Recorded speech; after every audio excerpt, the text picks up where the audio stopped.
You know how some phones come out and they don't really look all that interesting, or you don't really hear much about them, so you kind of just move on with your life and completely forget about them?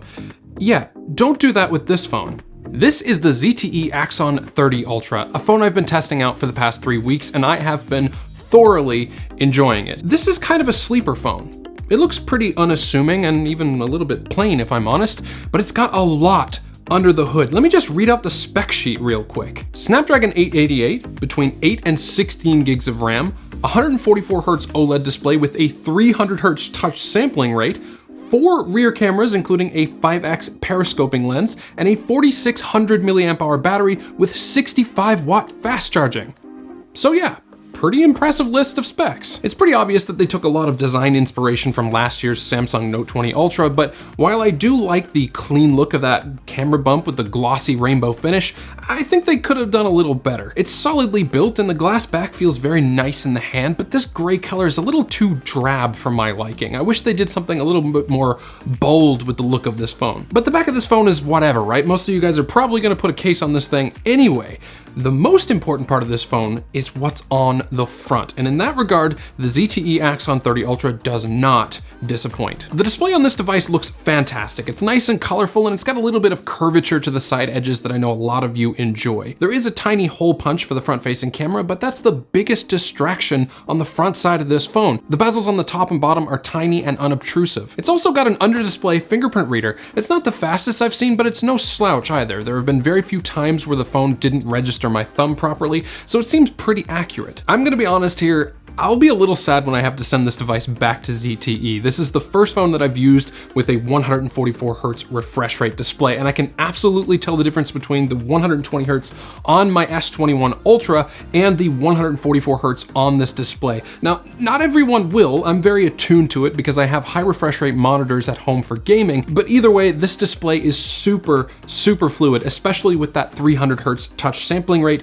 giving it even more responsiveness. It's also one of the best displays out there for color accuracy. It's a 10-bit panel that covers 100% of the P3 color gamut, so everything looks very true to life. The one downside to this display is that it's only a 1080p panel, so it's not quite as sharp as my S21 Ultra. Now, don't get me wrong, it's still plenty sharp, but it's just not the sharpest. My only real complaint about the front side of this phone has to do with the speakers. They're stereo, and they do get nice and loud, but after about 50 or 60% on the volume level, they start to distort, and it makes for a somewhat uncomfortable or unpleasant listening experience. I highly recommend headphones or earbuds if you watch a lot of media content on your phone. The phone does come with a USB-C to 3.5mm dongle if you want to go that route. The ZTE Axon 30 Ultra runs on ZTE's MyOS, and I actually like this skin a lot. It's very similar in design to the Android 12 beta that was just released. The animations are fluid, and all of the buttons in the drop-down menu are nice and big for good accessibility. MyOS adds a few interesting features too, like this side menu that you can drag out, similar to Samsung's Edge panels. They also let you do things like change how sensitive the edges of the display are to prevent accidental touches, and they let you see which parts of the hardware draw the most power, which I find very interesting. There have been a couple of bugs that I ran into here and there, but I mean, this is a brand new phone with brand new software, so that's not really much of a surprise to me. Performance is solid, and that also shouldn't be a surprise to anyone.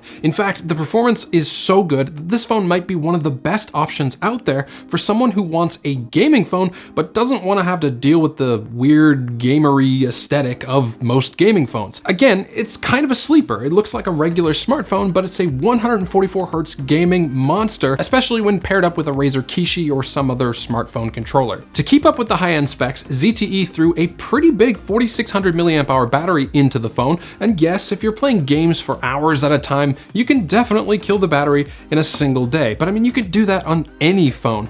If you're not a hardcore gamer, the phone will easily last you all day and maybe even part of another one. Once the battery is dead, you can plug it in with the included 65-watt USB-C fast charger and watch the numbers increase rapidly. I plugged my phone in at 40% once and timed it, and it took about 20-ish minutes to charge all the way up to 100%. 40% to 100% in 20 minutes? Not bad at all. Unfortunately, it does not have any wireless charging or any form of water resistance certification though, but once I tell you how much this phone costs, that's gonna make a lot more sense to you. The Axon 30 Ultra is $749 US, making it cheaper than almost every single Snapdragon 888 phone on the market. I think the only exception is the Nubia Red Magic 6. Either way, it's undercutting a lot of phones. The Samsung S21 starts at $800 right now and gets significantly more expensive as you go up the line. But before you run out and buy this, we need to talk about the camera situation. The cameras on this phone are very versatile. There's an ultra-wide, a standard, a 2x telephoto, as well as a 5x periscoping zoom. The thing is, they're just not that amazing. Sure, the pictures coming out of most of the cameras are sharp since 3 out of the 4 cameras are 64 megapixel shooters, but I find that the cameras have a difficult time deciding on how to handle color balance. Some pictures end up too warm and some end up too cold. It also doesn't do the best with portrait mode photos. The background blur looks really artificial and there's a good amount of haloing around the edges of faces. Still, the phone is capable of taking some pretty fantastic photos, it's just a little inconsistent. The cameras are the biggest negative with this phone, and it's not even really a true negative, it's just mediocre.